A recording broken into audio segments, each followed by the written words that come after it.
White looks to throw. He wants Boyd deep. Help over the top. Boyd adjusts. 1,000 and a score. Wilson drives in. She scores.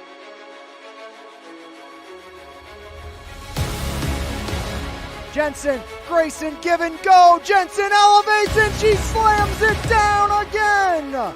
Arlo, top of the box, a drive, and he fires it in. This Concannon hammers the back line. Striplings fires it up. Spencer in space. Just got it. Touchdown, Sarah Catholic. Blocks quick out to Martin. Breaks the tackle. Martin cuts far side. There goes Quinton. See you later. One play. Touchdown, Leopards. Quinton Martin for 6 from 36.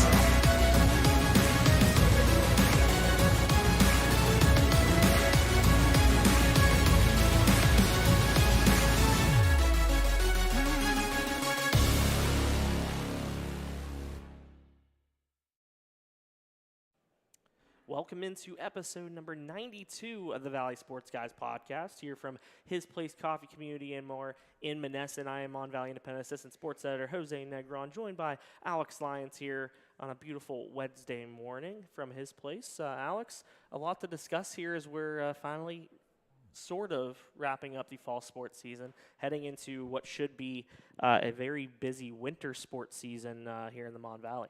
Yeah, absolutely. Fall sports, obviously coming to an end with football championships finishing up on Friday, and then, no time off right into basketball. Nope. Fall technically continues on with the Belle Vernon Leopards after claiming not one, but now 2 straight WPIO championships. Yeah, and that's where we'll start. We'll kind of recap Friday night at Acrisure Stadium. Had 2 local teams make it to WPIAL championship games. Of course, the Belle Vernon area Leopards in the Class 3A title game, McKeesport Tigers over in 4A. But we'll get started with the now 2-time, back-to-back champions in the Belle Vernon area Leopards. 3 WPIAL championships now in program history as the Leps with a convincing 26-0 victory over second-seeded Avonworth in Friday's 3A title game. First time that Avonworth hadn't scored a point since the WPIAL semifinals in 2021. Yeah, Avonworth has been just a model of consistency in that 3A classification, and they just keep running into the big bad Belle Vernon Leopards, who once again probably would tell you they didn't play a clean game. They probably left a lot of things out on the field, but when you win 26-0 in the district championship game, you got to still feel pretty good about yourself going into the state playoffs against Hickory here this upcoming Friday. Yeah, and Braden Locks with 3 touchdowns, 2 on quarterback sneaks, 1 on a touchdown pass late in the third quarter to Jake Jedico. But it was really this Belle Vernon defense that I feel like stole the show. So many opportunities for Avonworth, whether it was on third down, fourth down. Avonworth was unable to convert on 10 third down situations, which is mind-boggling to me, especially for this type of offense. The talent that they have on that offensive side. 0 for 4 on fourth down. They also failed to score on 2 trips in the red zone. And this Belle Vernon defense was so tenacious. Everybody contributed. I mean, there were so many different names. I put together a feature on Belle Vernon's defense for Saturday's paper. Talked a little bit about how defensive coordinator Brett Barish said that the boys be getting donuts on Sunday for posting that shutout, which is only their 3rd shutout of the season. They had 2 early shutouts against Laurel Highlands and Penn Trafford in non-conference play, but hadn't posted a shutout since. So it really just seemed like this Belle Vernon defense stole the show, came to play, and everybody did their job. And that's what they're going to need to do, I think. Once you get into the state playoffs, that's where you see teams get separated. Yeah. Are you going to win based off your defense? And that's where high school, I think, is very different than you see the next level. Because I think a lot of colleges, a bad defense can be overcome by a good offense. If you have a bad defense once you get to the state playoffs, you will get exposed. But look at this Belle Vernon. They have a good offense, but it was their defense that won the championship last year. Right. I mean, that championship game was single-digit scoring on both sides. If you don't have a good defense, you don't win that game. A goal line stand for Belle Vernon last year. Which is something they've been doing quite frequently this year. They had a goal line stand against McKeesport earlier this season. Go back to the Laurel Highlands game last year. They did it against Rodney Gallagher. They did it against We mentioned in the championship game last year, they did it against McKee Sports. I mean, that Bell Vernon, they did in the championship game this year. They make a knack of goal line defense of stands, and they're just so talented. And part of the reason that is, you look at Bell Vernon, well, their defensive line isn't just 4 players. I mean, obviously that's what you have on the field at one time, but you are constantly rotating players in and out of that offensive or that defensive line, keeping them fresh. I mean, you see Dom Galani getting a lot of snaps in there. He had a massive play in that championship game. Yeah. Giving Aiden Johnson and Braden Locke some time off. I mean, it's just a constant rotation. And when you can rotate your D-line in and out, you're going to be a lot more successful because you're not taking that wear and tear of playing every single snap, both sides of the ball. Right, and we talk about, you look at the stars of this defense. Adam LeCart is a senior leader. He's a guy who had 8 tackles on Friday night. You look at a guy like Tanner Moody, who all season long has been the leader of this defense. I think 80-plus tackles on the season. Came in, I think, leading the team around maybe 78 stops. 9 tackles for him on Friday night. Aiden Johnson and Colton Lee each had 7. Alonzo Wade had 5 tackles and an interception in that one. But then you had some unsung heroes. Jake Jedico, a just bone-jarring hit that he had early in that game, I believe on a 3rd down that forced Avonworth to punt. And then you mentioned Dom Gelani. This is a kid who had 1 tackle Friday night, and it was one of the biggest plays of the game. Forced a safety when came after a Willie Schwer, a 62-yard punt.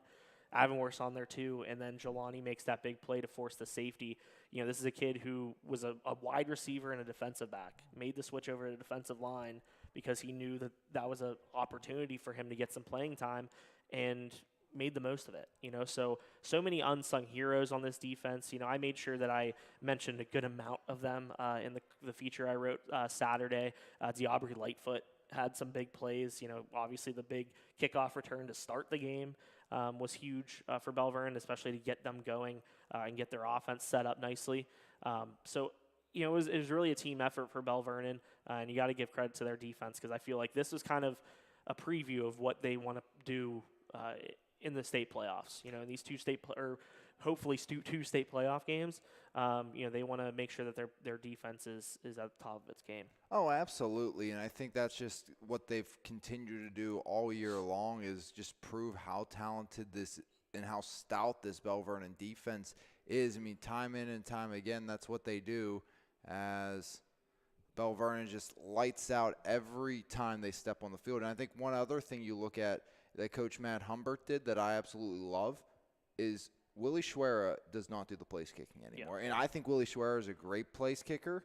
But the thing is now his only responsibility is punting and kickoffs. And all Preston has to worry about is field goals and extra points. And I love when you get that dynamic. And I think it's worked very well for Bell Vernon because, I mean, we saw even Preston, he hit a field goal in that championship game after, he had some unfortunate bounces go his way in that first round or their first playoff game against Deer Lakes. But, I mean, he's been lights out all season long.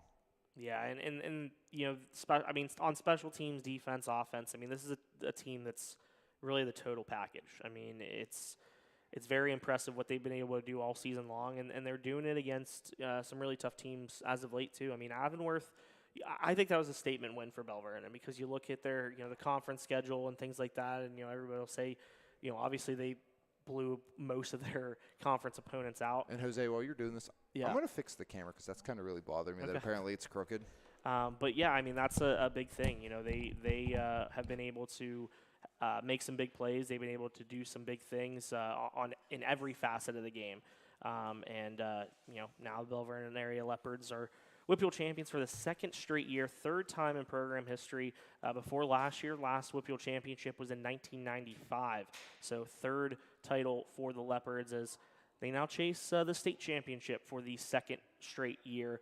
They'll have a matchup against Hickory on Friday night. Won't have to travel too far as they'll be headed to North Allegheny for that one. Not as far as most teams usually travel during the state playoffs, so I'm sure the Leopards are pretty thankful for that as they'll be heading to N8 to take on Hickory for a chance to play for another state championship. Again, the Leps defending that state title in 3A. But as we move over to the 4A side of things, of course, the McKeesport Tigers were also playing for a championship at Acrisure Stadium on Friday night. They were on the losing end of a 35-21 decision against the mighty Aliquippa Quips, 20th WPIAL championship in program history for Aliquippa, as it was turnovers that kind of cost McKeesport 3 in the first half, and it just seemed like the momentum shifts kind of worked in Aliquippa's favor more so than McKeesport's. If McKeesport hung onto the football, they won that football game without a question. I watched 99% of that game, I would say.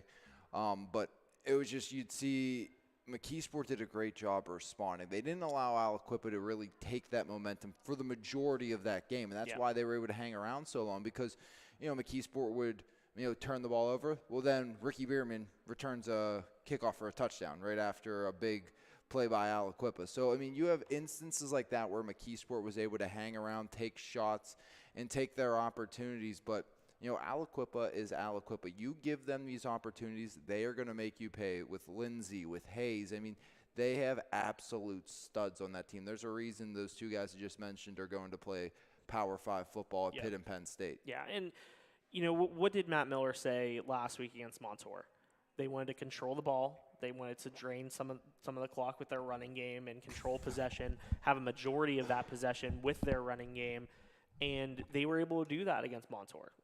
They controlled the clock and they played at their own pace, and it seemed like they could never kind of get into that sort of situation. The turnovers really kind of hurt them in that regard. They were never able to get any fluidity on offense.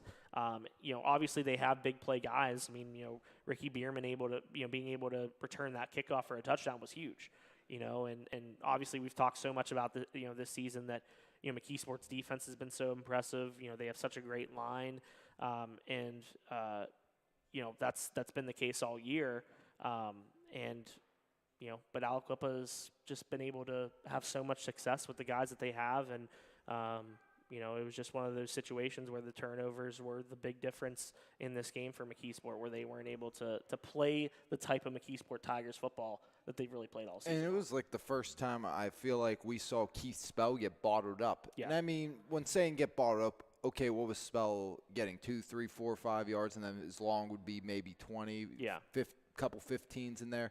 It never was that home run hitter, but when you were seeing Spell either get no yards or negative yards, you never saw that since he became that kind of 1A, 1B fullback with Anthony Boyd. It was positive yards after positive yards, and Aliquippa was that first team I feel like that's truly been able to push Keith Spell backwards this year, and I don't think that helped Bell Vernon or helped McKeesport by any means in that game, and it's just one of those things that,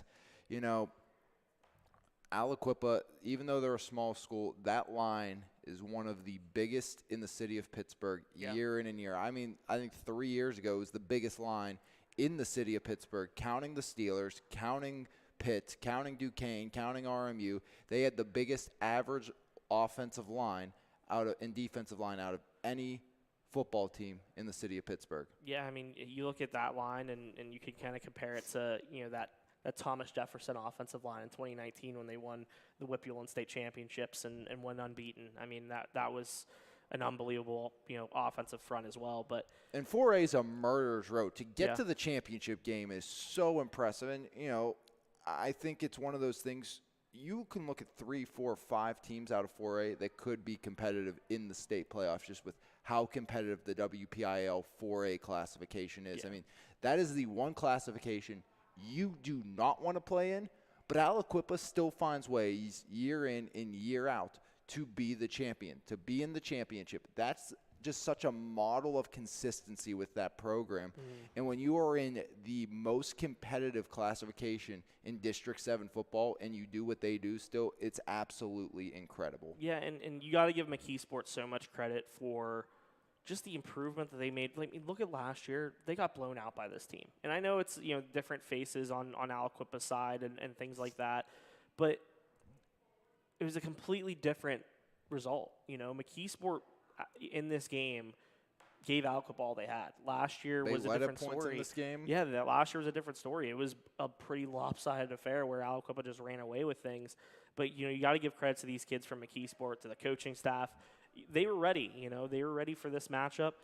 It was a 21-14 game at half, so they were right there. It was just a matter of two really good football teams going head to head, and unfortunately, one team had to lose. And this is a McKeesport team that Aliquippa has been kind of their kryptonite.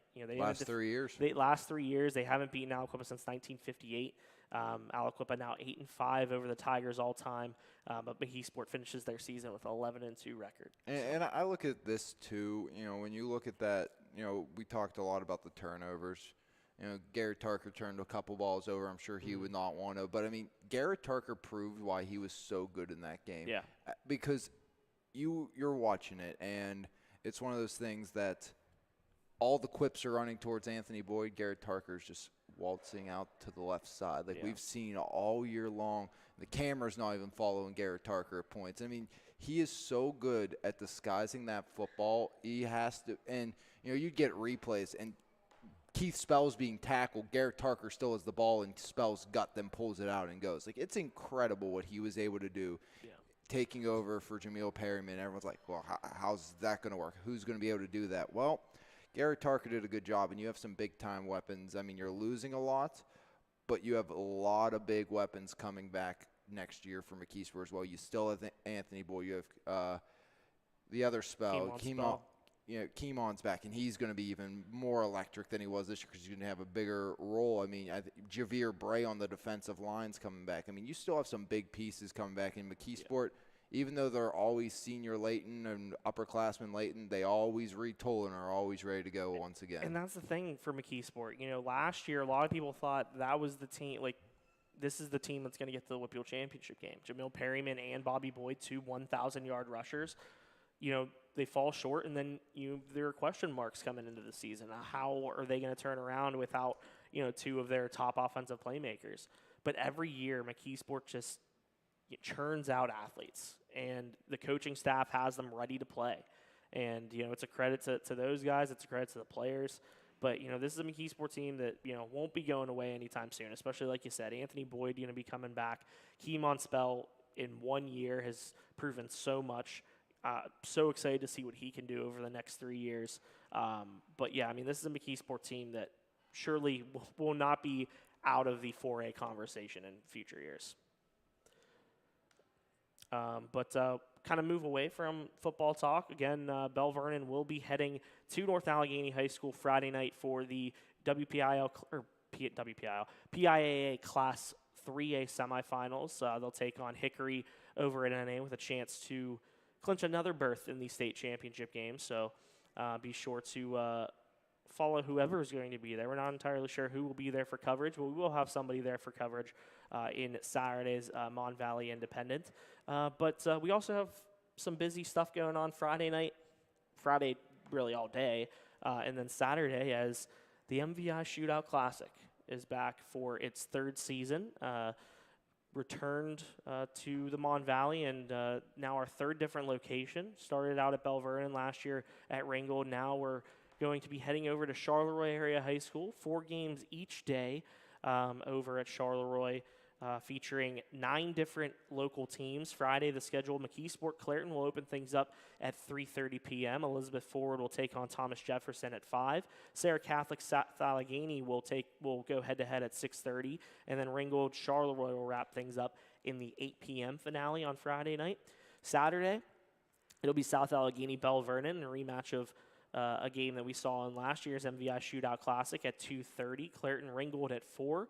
Thomas Jefferson will take on McKeesport in an old rivalry at 5:30 p.m. Charleroi taking on Sarah Catholic in the 7 p.m. finale on Saturday. But very excited to bring all the coverage for you. All 8 games will be live streamed. Correct, Alex?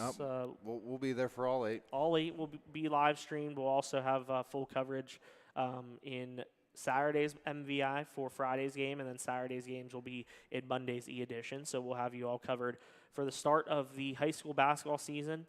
Very excited to get things started. But Alex, looking at the Shootout Classic, and I actually am going to have a story probably in Friday's paper kind of detailing some of my top storylines for the Shootout Classic. But is there anything in particular that kind of stands out to you that you're excited to see within these 8 games? There was just looking at the schedule, I was trying to get all of our graphics finished for the weekend before we got here today. I did not. But we'll get them done today. Yeah. I'll guarantee that. But, I was kind of just looking up and down the schedule. Obviously excited to see what Clareton is going to do once again this year. Obviously, I don't think they have the hardest test to look at in this. I mean, we don't really know what McKeesport has this year. We know what they lost. Yeah. I mean, we know what McKeesport lost. It was senior Layton besides Perkins last year. He was the only really underclassmen that even played him. Losing Dunny and losing Shane McGraw, those are two Dunny, two McGraw, big losses. Belton.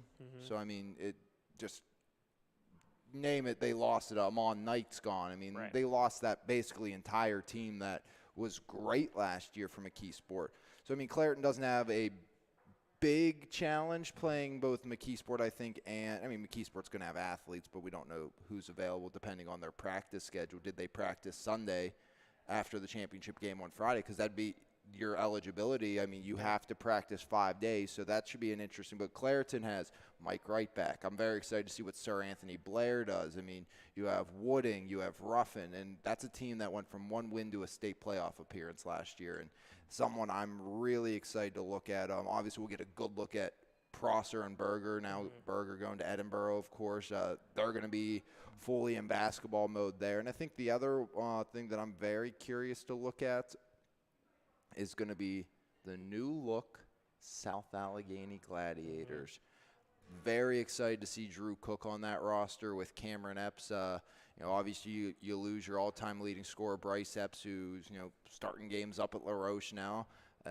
Very excited to see what Josh Jakowski does on that team now. I think Josh can be maybe, I don't know if they're going to start him as that 5th guy replacing Deshaun Carter. Is he going to have a 6th role, maybe Camden Lewis? I mean, was that other guy, but obviously Camden's had all those injuries, so Josh probably going to get that 5th spot playing center where it was Carter last year, but Josh can shoot. He can step out, hit the 3. So you look at that, Jakowski, Mahalski, Cook, Epps, and Justin Beatty. Everyone thought maybe Bryce Epps is gone, maybe this team's going down the hill. Well, that's 5 pretty good starters, and you have Shane Rudberg coming off the bench, who put together a pretty good summer for himself as well. Sure did, and South Allegheny going to start with Sarah Catholic on Friday night and then have Bell Vernon on Saturday. Very interested in those 2 matchups in particular because you look at South Allegheny, of course, going to be a different team without Bryce Epps. Bryce Epps controlled everything. I mean, he was such a calming presence, a guy who did everything the right way.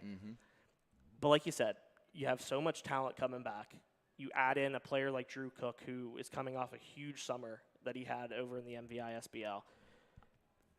And I think the talent is still there. The coaching staff has done a phenomenal job in turning this into a program. I know Coach DeCenzo always talks about that, how he is just happy that this is transformed into a program. Every year, guys are buying into what they want to accomplish, and they have the same goals, regardless of who's there. So I'm very excited to see that against Sarah Catholic, who has 3 really good guys returning, and Pete Burke, Isaiah Petty, and Owen Dombrowski. The 2 tough losses with Joey DeMoss and Elijah Ward. Maybe you look at an Underwood, a Christian Warren, Jadell Minifield even. Those are guys that I think are going to be Minifield in particular. Him and Christian Warren are going to be guys that are probably going to slot into those spots. A couple freshmen might Warren just got to make sure he inwards. stays on the court this year. Yeah, that's the big thing. A couple freshmen might step into some positions depending on how they play at the JV level. But there's some depth there now for Sarah Catholic. I'm interested in seeing that matchup, seeing how those 2 teams kind of match up together and stack up against each other. And then I'm interested in seeing the South Allegheny Bell Vernon game because I don't mean to overshadow what I'm about to write or what I did write. I actually wrote it last night. It's going to be in Friday's paper. But very interested in seeing this South Allegheny Bell Vernon matchup. I mean, will it be the same thing we saw last year where, the Bell Vernon team was missing some key football guys? Obviously, Quentin Martin and Braden Locks looks like aren't going to be playing this season. So it's technically, you're not missing as much if you're Bell. Right. You're missing probably 3 key pieces, I would say, off that roster. You're missing basically the same pieces that you were missing last year, but this year might be a little different because Bell Vernon at least knows what to expect in that situation where they don't have Quentin Martin, where they don't have Brandon Locks, Alonzo Wade. So they're in a situation now where they have some depth. Zion Moore will be there. You'll have Trevor Kovacs. You'll have Tommy Davis. And who here's is the stepping thing. more into an offense. Tommy Davis started last year. Right. By the end, and I'm not saying those, yes, he started at the beginning of the year, and Tommy Davis, I'm sure he would tell you, he was not very good. But Tommy Davis, by the end of the year, if Tommy Davis doesn't foul out, they beat Laurel Highlands. And he's been such a big presence for that Bell Vernon team, was down the stretch, and then got so much better during the summer. Yeah, he was incredible compared to, if you look at those MVI Shootout Classic games at Ringgold to the Laurel Highlands game last year to end the Bell Vernon actual district playoff season. Tommy Davis, night and day better basketball player, and then he put in the work this summer, got better. So, Tommy Davis, he's going to be starting this year. Trevor Kovacs, Zion Moore, they are starters this year for Bell Vernon. That is, that's going to happen. That is what you are going to see. And then, obviously, you're going to add Alonzo and Curdy Wade. You're going to add Diabre Lightfoot to that lineup. And, I think I'm a little excited to see maybe what is a Preston Rathway if he comes back. I mean, he's just an athlete. I mean, we saw that last year. I mean, he played before the football guys were eligible because he wasn't on that football team last year. But Rathway was just a good defender, a good, kind of an energizing pest. Played similar, I think, to Tyler Kovacs style of game. But I think Bell Vernon has a lot of pieces, and I think it's a lot. You're missing less with Locks and Martin obviously not playing. But I think you have better depth coming into this first weekend than you've had in years past just due to, the experience these guys have got. Because now Kovacs a whole year of starting, Zion a whole year in the Bell Vernon system, and Tommy Davis a whole year of being on the varsity roster, starting games, and a whole summer as well. Right. Yeah, should be an exciting weekend. Very excited for the two-day showcase that we have in front of us over at Charleroi High School. MVI Shootout Classic will start, like I said, 3:30 p.m. Friday with Clareton McKeesport, and then the action starts 2:30 p.m. on Saturday with South Allegheny and Bell Vernon. So be sure to join us, come over, hang out, watch some good basketball, and should be an exciting two-day event once again. Yeah, looking forward to 8 games, 2 days. It'll be a busy weekend, but be fun as always. Yeah, and be sure to also, tomorrow's a big day as well. Pick up a copy of our annual basketball tab, which will be featured with tomorrow's Mon Valley Independent. So be sure to pick up a copy of that. Of course, previews of all your local teams. We'll also, in our regular sports section, have previews of the Bentworth boys and girls basketball teams and the Yock boys and girls basketball teams. So all local previews in tomorrow's MVI in our sports section. So be sure to pick that up. A lot of work went into it, and not a lot of time that we had to put together previews. Had about a week to put everything together, and just seeing the final product after a short time period of being able to work on it is pretty impressive.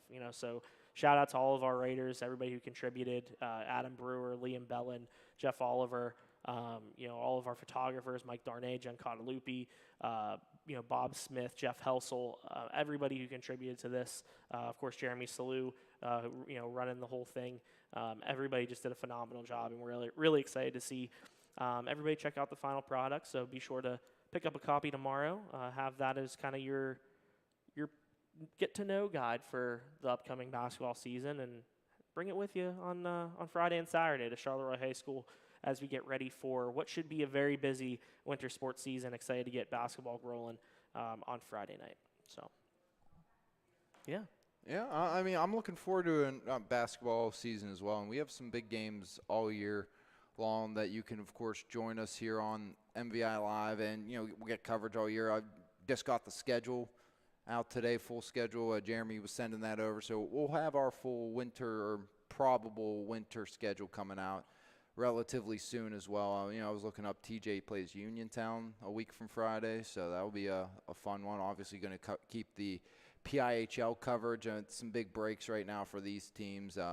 Obviously, Thomas Jefferson is the team to beat right now, and all PIHL 2A play, and then Ringgold and EF trying to get on the right tracks. And again, expect the Rams to make the playoffs again. I think the Warriors are expecting the same thing. I mean, just throw that out there because we're covering them as well. Mm-hmm. So we'll see them next week. I think we have coverage of a couple hockey games maybe on the network, and then basketball as well in full swing. So be a busy couple weeks leading into the Christmas season, which we'll have a couple days off, and then we'll have Christmas tournament time. Yeah. And that's what really starts the domino falling in winter sports. And let everybody know where they can catch all these games as well. So it'll be on the MVI Live Miradex page, same place before as we were before the playoffs, same place we've done all the hockey games this year. But obviously, I had some questions posed my way. It's like, well, why are these games only on this for the playoffs? Well, guys, that's the rights. Yep. If you want to understand why the playoff games are streamed on the NFHS network,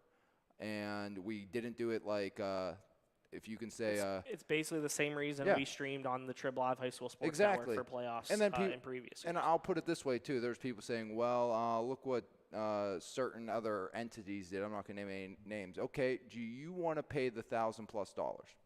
If you want to do that, okay. You can write us a check, and we will do that way. But that's not something we can do. So if you want to pay that rights fee so we could stream on our site for the playoffs, be my guest. If not, our playoff games are going to be on the NFHS network like everybody else's for the most part because they have the rights now, and that's the world we live in. So that's what we got to do, and that's what we're going to do. Yep. But for the regular season, we'll be over on our MVI Live Miradex channel. Absolutely. So be sure to shoot us a follow on there. Be sure to subscribe. And excited to bring you coverage in a multitude of ways. We've always taken pride in the fact that we're able to give you print coverage. We're able to give you coverage on MVI Live. Kind of expand on our coverage here with the podcast. So very exciting times, and we're excited to continue to bring that top coverage as well. But anything else you want to discuss before we dip into the bleacher creature? Yeah, we haven't done this in a while, so we haven't talked anything mainstream. And do we think Kenny can be the guy without Matt? Well, we saw some flashes this week, right? They look good. They just didn't score.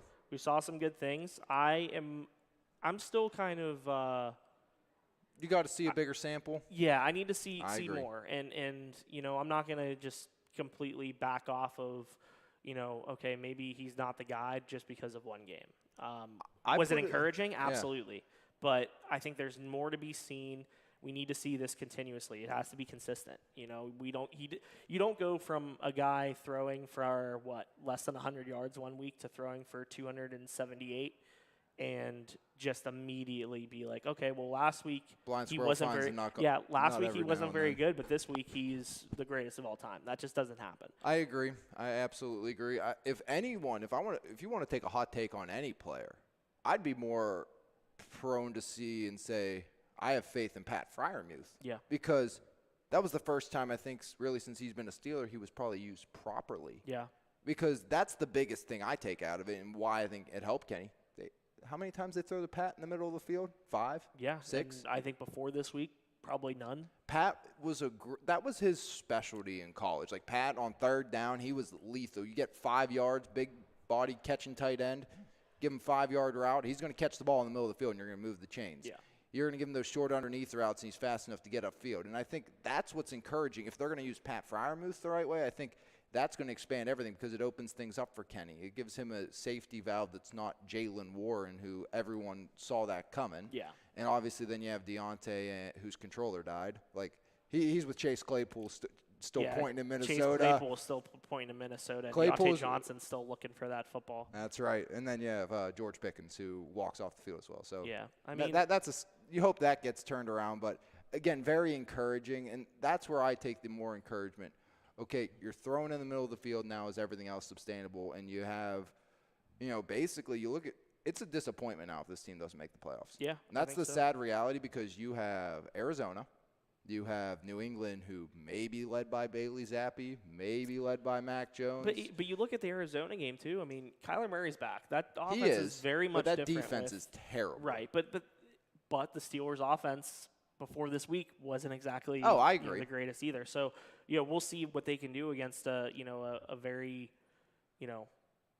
I'm trying to think of a polite way to put the Arizona defense, but a very abysmal. Yeah, let's go with that word. That's a good one. But I just look at it. You have 3 games you should win. You should beat Arizona. You should beat New England, and you should beat Cincinnati at home because, again, it's going to be the same Cincinnati team. That if it wasn't for really the Deontay Johnson drop touchdown and then the fumble, that game might get. I mean, you get an early touchdown there. You don't know how that kind of plays out. Yeah, I think the Steelers are kind of running into. As long as T.J. Watt stays healthy, right? Yeah, 100%. I mean, I think right now the Steelers are running into some good luck here too with having the schedule that they have and having the situation. I mean, you never want a guy like Joe Burrow to go down. You know, they could be the worst 10-win team of all time, possibly. Yeah, I mean, it's a good place to be in for them right now, and you know, if the offense the running game has been phenomenal over the last couple of weeks. Jalen Warren has been great. Najee Harris has really turned around. They're using them the right way now. Right, and you know, if you can get Kenny going too, like he did this past week, then maybe things will work out. You know, that's great. I just want to see better pocket presence for him. Yeah, still, I think it's always he's not kind a of pocket been, quarterback. Yeah, it's always for me. It's always kind of been. You know, I haven't seen that composure. You know, when the pocket collapses, it's just one of those things where he's kind of like, you're in panic mode. But we saw some really good things from him. We know he can throw it. I mean, there's no doubt about it. You know, he's made some really good throws, but also made some really bad throws. So it's all about being consistent. He's only in year number 2. Do I still think he's the guy at this moment? Not really, but time will tell. And last week was definitely encouraging in terms of the future and maybe making me eat my words.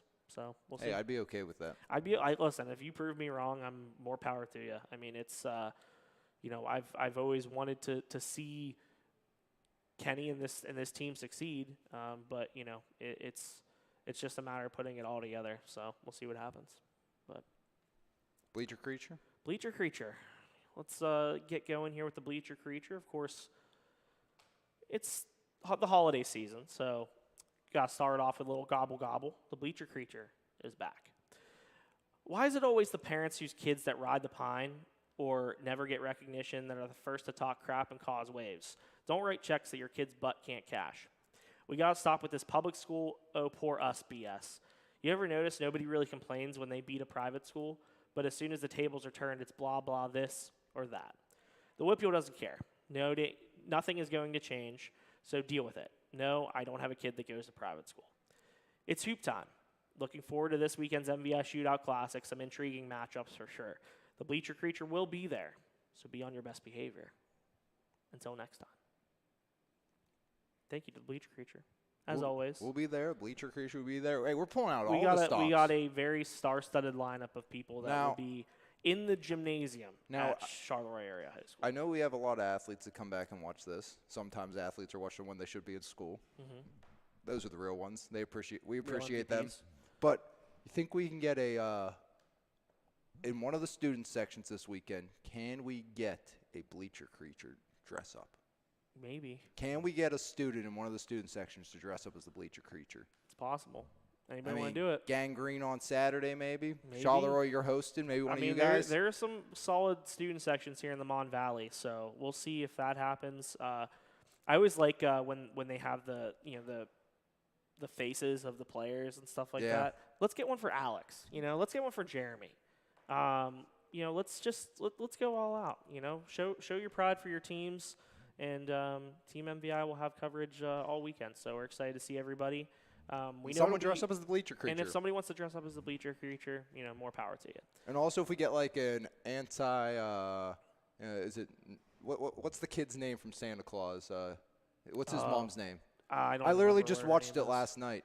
I have not watched it yet. But can we get like an like Charlie's mom in the Santa Claus movie? We get like a sign that's like against her. Yeah. I'd be all for that too.